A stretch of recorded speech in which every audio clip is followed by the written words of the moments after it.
I was tagged by Jim, and he wanted me to do my favorite city book tag.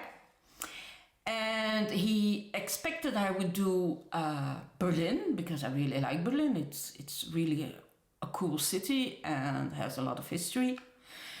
But I decided to do something else. So I'm going to do the city of Belgium. What?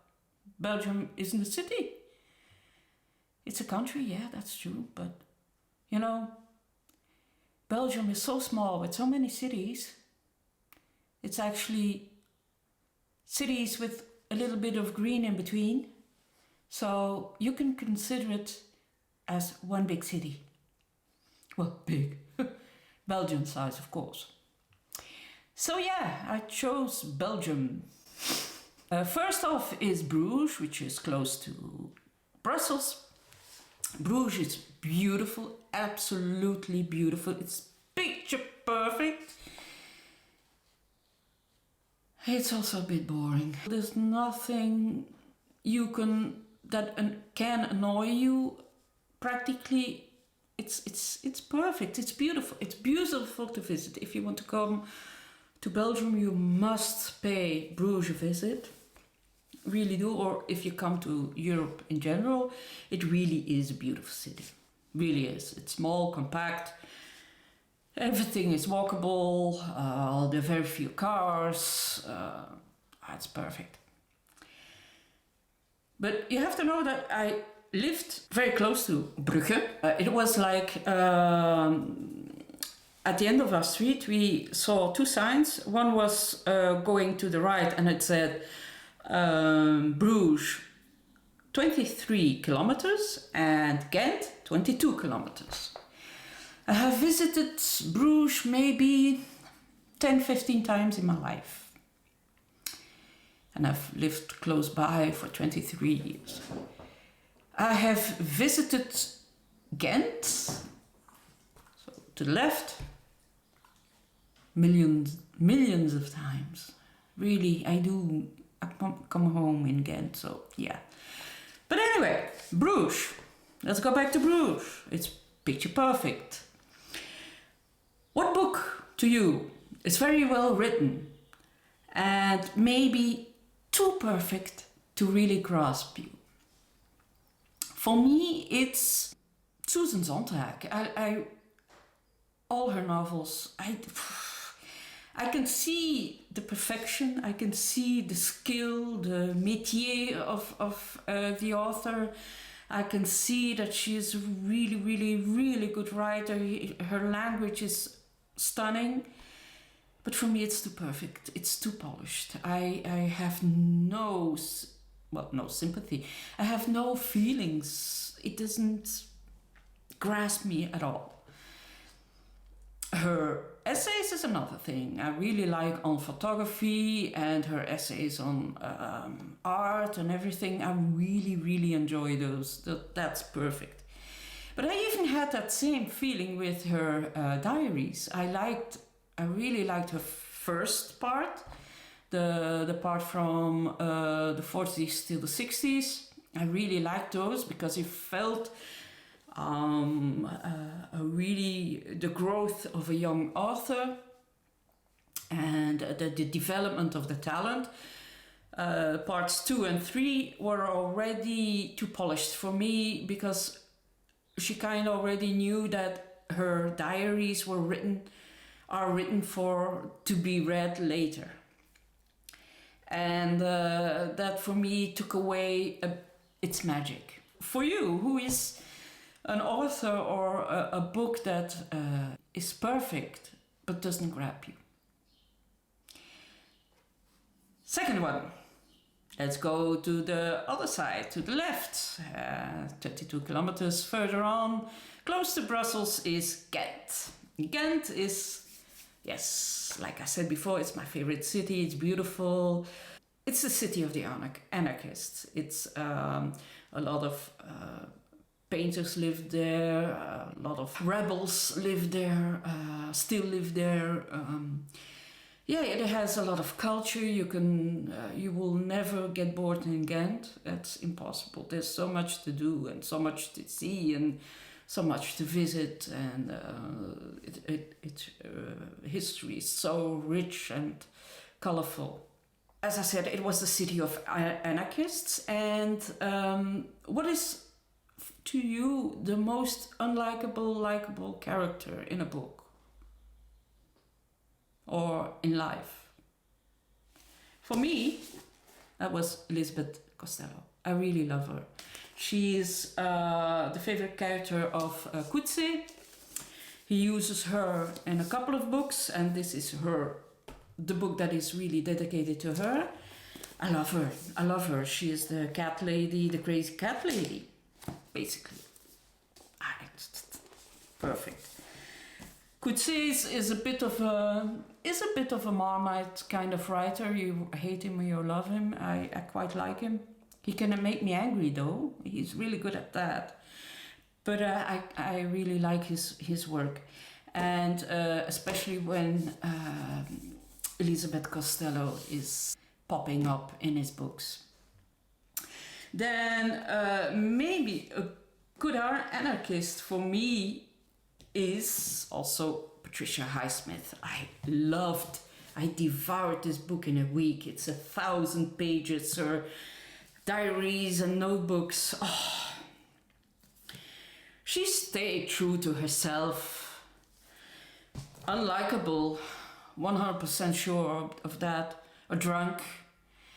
And whenever she was invited to a party, she brought her bag, which is normal. A lot of ladies bring their bags to parties, but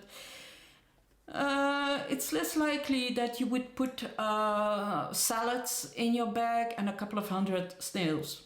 Whenever she went, she took her snails with her. Yeah.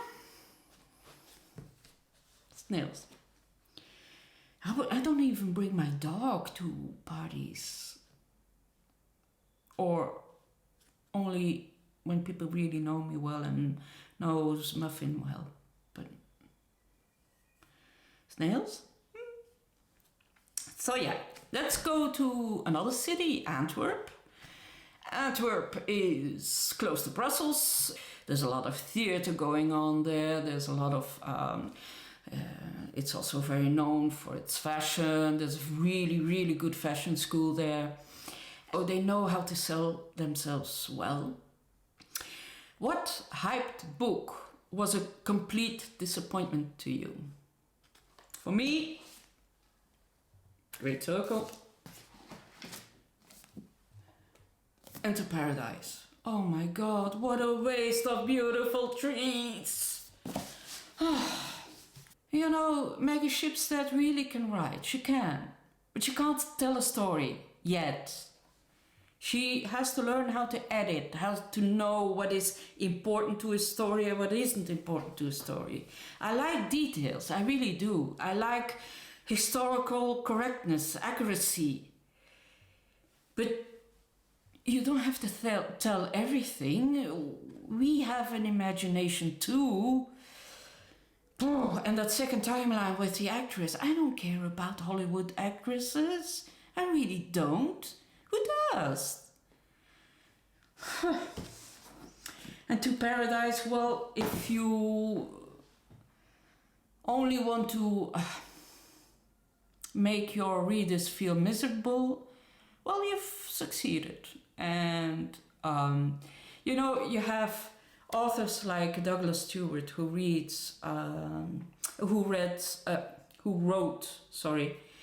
wrote Sugar Bane, and you have this.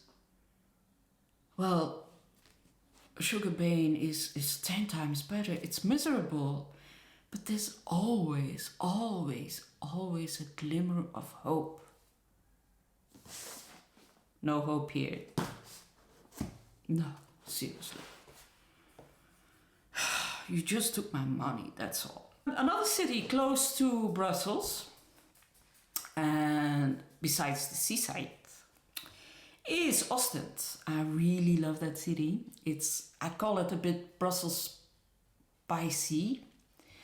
It used to be a grandiose city. Yeah, it was beautiful, but now it's a bit shabby chic. You can still feel the grandeur of the past, but it's completely gone. And but it's a very interesting city. A lot of musicians like to stay there, and one of the musicians that stayed there was Marvin Gaye. And he wrote a beautiful song, Sexual Healing, there. So my question is, what book describes a very, very passionate love story? And I mean with passionate, I don't mean sex. It has nothing to do with sex. It has to do with fiery love, and a bit like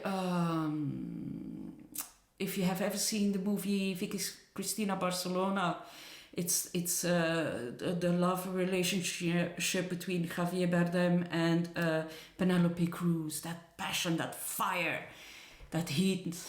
You know what I mean. For me, it's a book that is written by the best Dutch author of our time, and that is Connie Palmen, and it's called You Said It. I believe Heidi has got that book. She has bought that book, but I don't think she has read it yet. That book tells the story of Sylvia Plath and her husband, but from his point of view, from his angle. And it is so passionately written and so beautifully written, and so with so much love and so much anger and despair, and beautiful, beautiful, beautiful. If you can read it, do it. It's absolutely stunning. Then we go to Liège.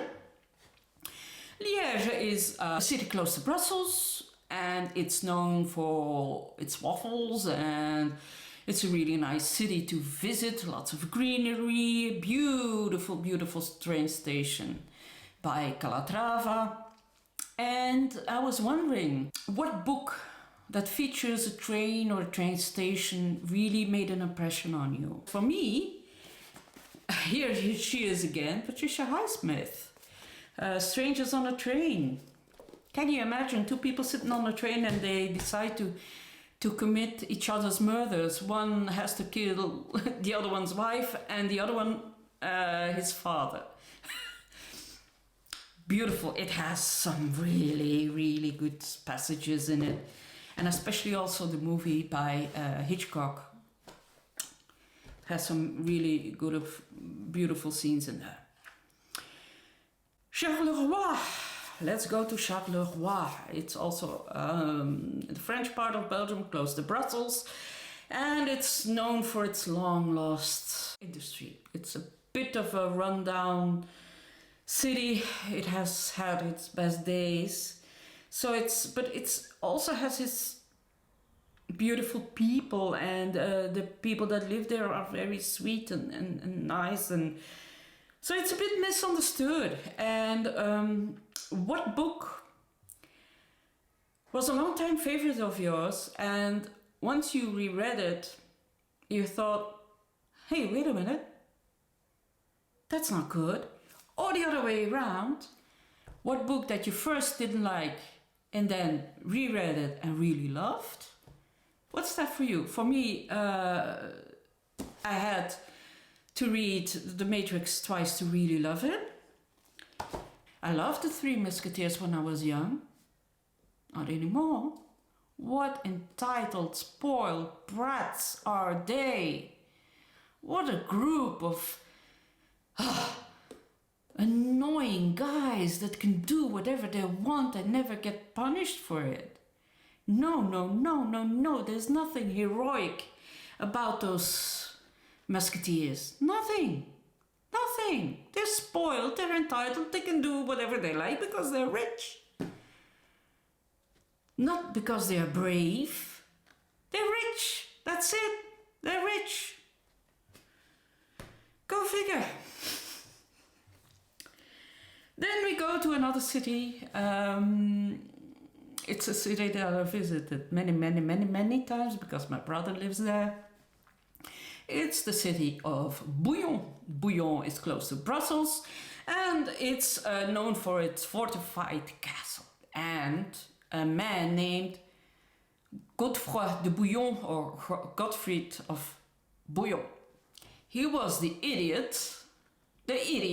first idiot who thought it would be a great idea to do a crusade and invade Jerusalem and kill the people there for religious reasons.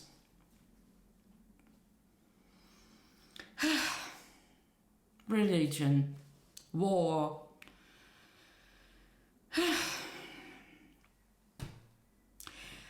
What book that involves religion really captivated you? For me, it's a recent read. I have it here. Where is it? It's Miriam Toews. This is the Dutch version of Women Talking. I loved it. I read it yesterday. I really loved it. It was a good book. I'm going to read it again because I feel that I've missed stuff. And it's about a group of women who are Mennonites, and they were raped by the men in the group, and they had to decide within 48 hours whether they stayed, whether they fought, or whether they left. It's really good. It's really good. Women Talking, Miriam Toews. Excellent. Then, let's go to Ypres, or Ypres.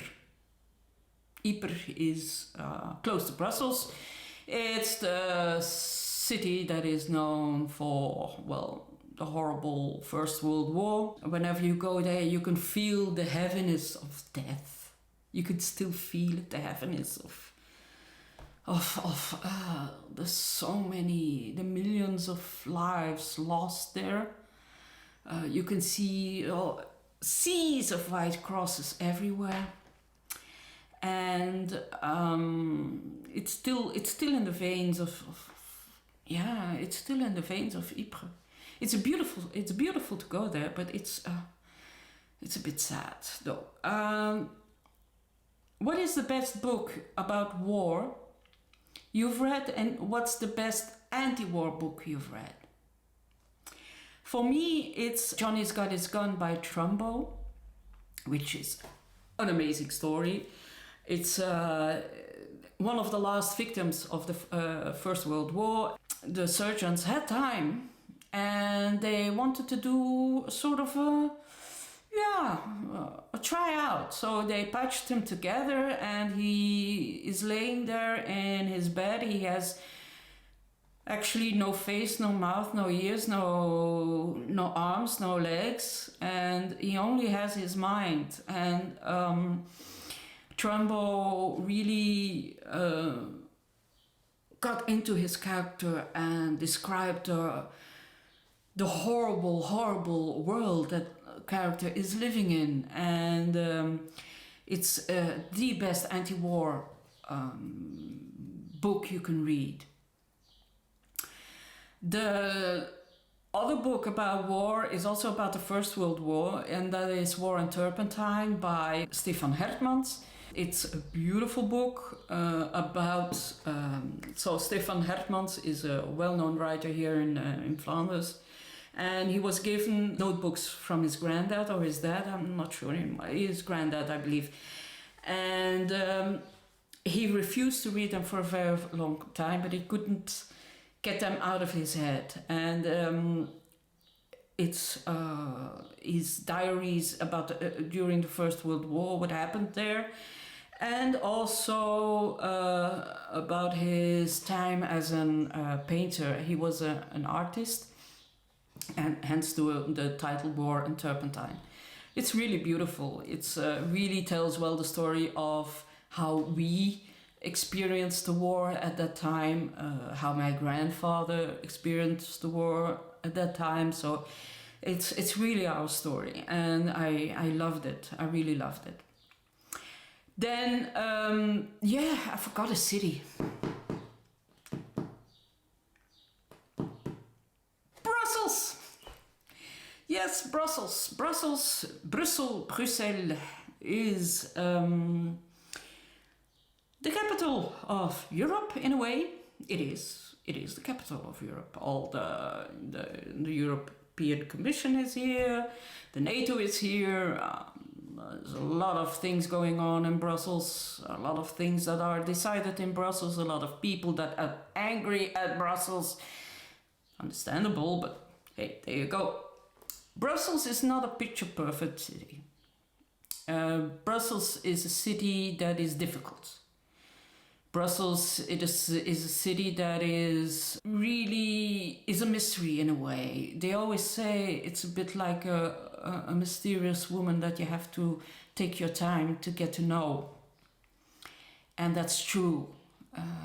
I love Brussels. I really do. I love being there. I love discovering new places and new little nooks, and it has a very good jazz scene, for instance, and there are so many hidden clubs and hidden treasures and hidden everything. Everything is hidden. It's not an easy city to love, but once you get to know it and get to know it really, you will love it with a passion or hate it with a passion. There's no in between. You can't say it's okay.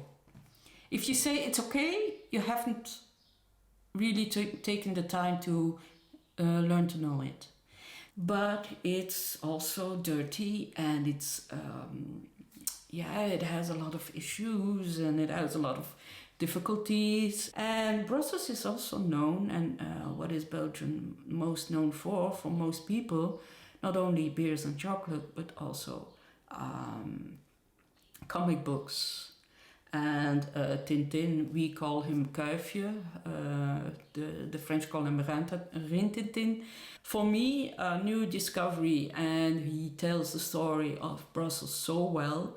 I'm not a person who likes graphic novels necessarily, not even as a child. I really didn't like them. But for Joris Mertens, I make an exception. He captivates Brussels to the T. It's absolutely beautiful. His stories are beautiful. So if you speak French, order them. They are beautiful. He has two graphic novels. One is called Beatrice, and the other one is Nettoyage à sec. Try to get them. It's if you understand French or you want to learn French, perfect way to learn French. So yeah, this is my little tour around Brussels, Belgium, Brussels, Belgium, Brussels. We call it Absurdistan, and it is a bit absurd as a country. We are absurd, and we like it. Bye-bye.